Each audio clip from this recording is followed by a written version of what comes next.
Hey, what's up, everyone? Tim Galbraith, hashtag Lapeer. I got a mailer that I'm guessing a lot of you probably got recently, and I'll put this up on the screen here in a second so that you can see it with me.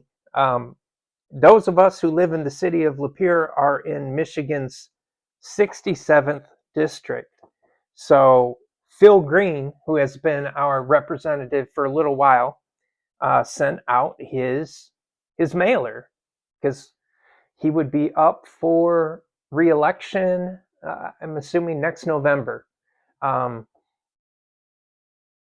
Phil Green is working for you, is what it says at the top.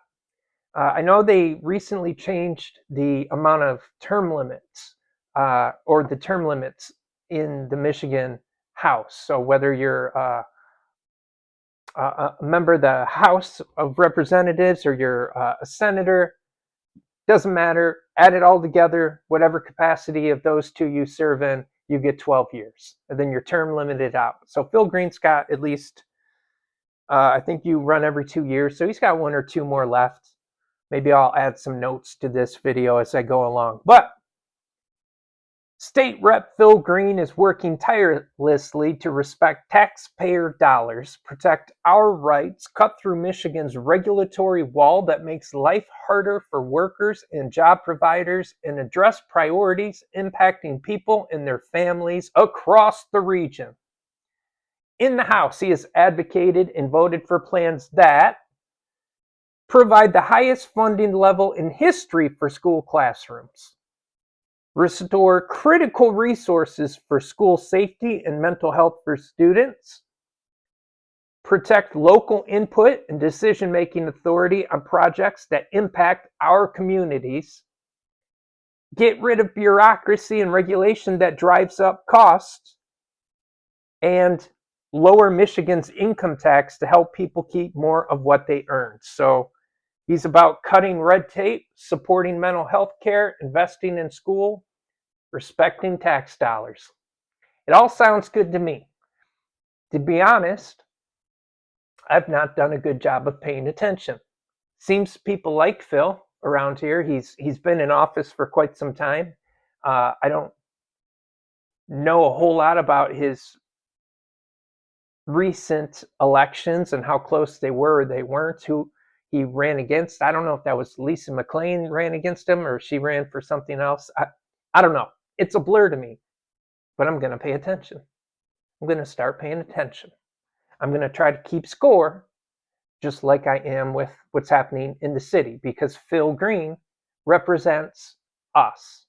So what he does and what he says, of course, matter very much. So this is just my initial introduction to the concept of Phil Green works for us.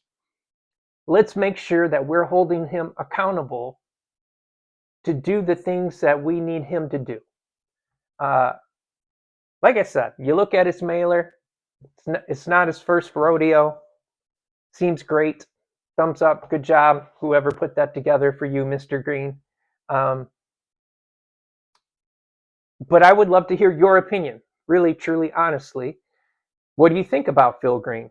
Chances are he'll get reelected in a landslide. That's just how incumbency works, right? Like he's been on the ballot a few times and won. The likelihood of someone coming along and knocking him off his perch in 2026 is probably pretty narrow. So we're probably, for better or worse, I don't want to say stuck with him because I'm not here knocking him. I'm just saying, looks like he's our guy. So I'm interested to learn more about Phil, what he does, what he intends to do. Maybe I'll get a few minutes of his time on this channel someday, maybe not. But in the meantime, please share your thoughts on Mr. Green. You tell me what you think. I'd be very curious to hear. And if you have any other information on like who might run against him, if there's going to be a Democrat or an independent that is going to go for his seat, I'd be curious to hear any information around this you may have. But as always, thanks for watching. Please subscribe if you haven't, and I will see you next time.